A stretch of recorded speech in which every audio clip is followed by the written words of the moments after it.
Wapendwa wanafamilia ya Mungu, tusimame imara katika imani. Haleluya!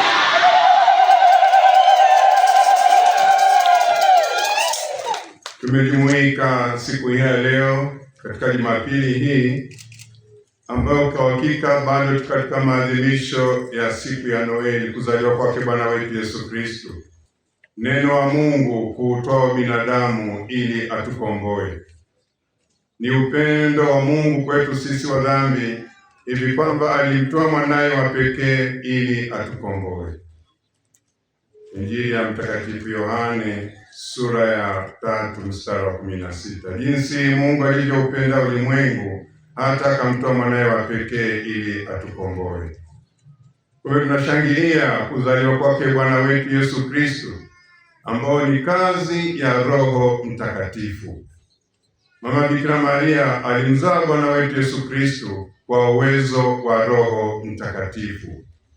Ndiye Roho Mtakatifu huyo ambaye tunamuomba kwa ajili ya hawa vijana wetu, ili katika kueneza kwao na katika kuishi kwao wamshuhudie Kristo, wafanye Kristo azaliwe katika maisha yao, katika familia zao, katika jumuiya zao. Kwa maneno na matendo yao watu wakutane na Kristo. Yote inawezekana wakiongozwa na Mungu Roho Mtakatifu. Na sisi ambao tumeshampokea Mungu Roho Mtakatifu, maadhimisho haya yahuishe uwepo wa Roho Mtakatifu katika maisha yetu, kwamba na sisi mahali tulipo, katika familia zetu, katika shughuli zetu za kazi, watu wakutane na Kristo, Kristo mwenye upendo. Kwa njia huyo Mungu Roho Mtakatifu tunaalikwa kushuhudia imani hiyo, imani katika Kristo aliyezaliwa, akateswa, akafa na akafufuka. Ndivyo tunavyokiri katika imani.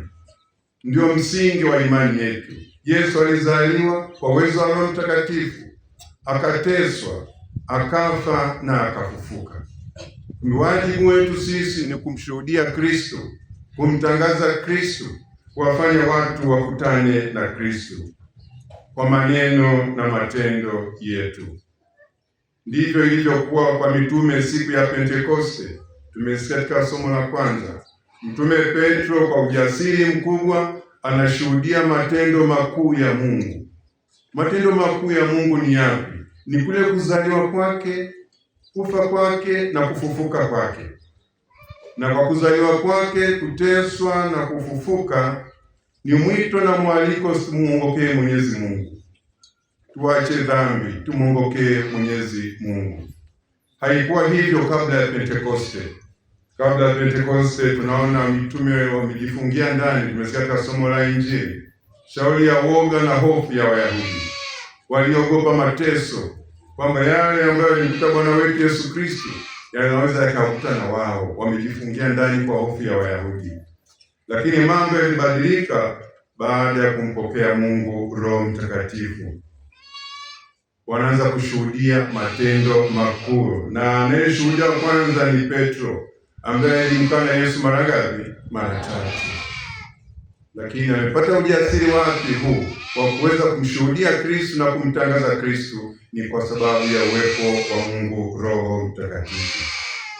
Wapendwa na familia ya Mungu, imani yetu huwa inapatwa majaribu makubwa sana pale tunapokumbana na mateso, mahangaiko ya kimwili na ya kiroho. Ndipo hapo tunakimbilia kutafuta mbinu mbadala za kuondoa mateso. Za kuondoa nini? Mateso. Wapo wanaenda kwenye mambo ya ushirikina, lakini wapo wengine wanaenda kwenye madhehebu mengine ambayo yanamhubiri Kristo ambaye anaondoa mateso yote.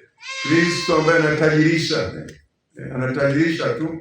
Natoka hapo umeombewa, unakuta nyumbani pesa zimejaa kule sebuleni. Pesa zimejaa. Yesu huyo hayupo wala kutabiriwa.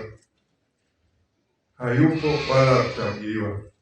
Imeandikwa usifanye kazi asiye.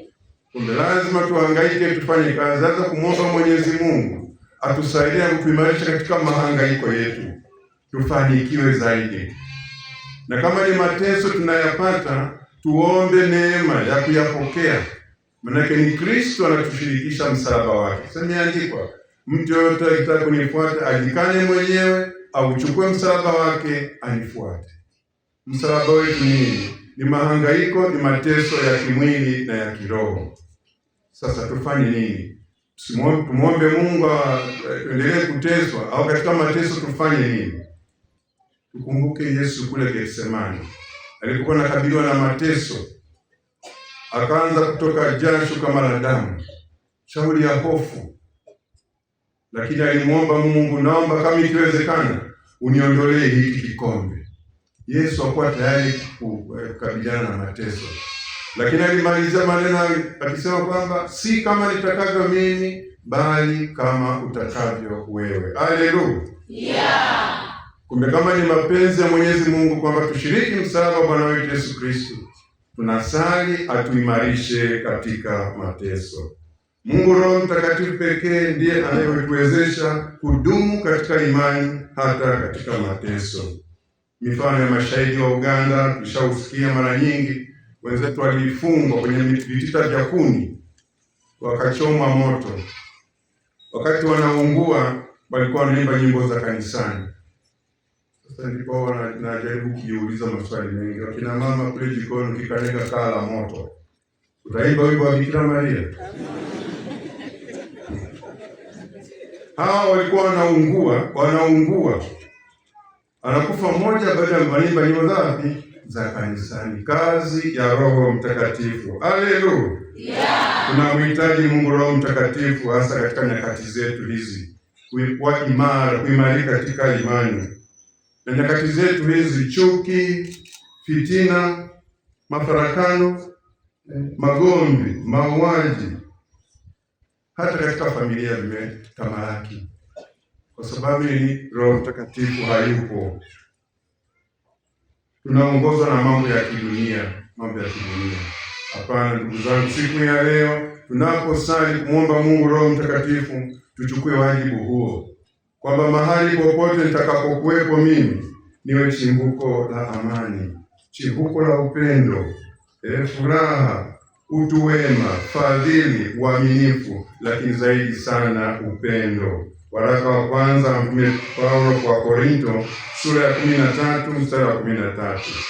Imani, matumaini na mapendo, lilo kuu zaidi nini? Ni upendo. Na upendo huu ni upendo wa kimungu unaofisha nafsi na ubinafsi kwa ajili ya Mungu na kwa ajili ya jirani. Tusiwe chanzo cha chuki, fitina na mafarakano. Hapana. Watu wakutane na Kristo mpole katika maisha yetu, Kristo mwenye upendo, Kristo mwenye kufariji, Kristo mwenye kuhimiza na kutia moyo. Tusali katika siku hii ya leo, Mungu Roho Mtakatifu awashukie vijana wetu hawa ambao ni kanisa la leo na kesho, ili mahali popote walipo wawe chumvi, wawe mwanga katika jamii, katika familia, kwa kuishi upendo wa Kristo. Tumsifu Yesu Kristo. Yeah. Tusimame imara katika imani.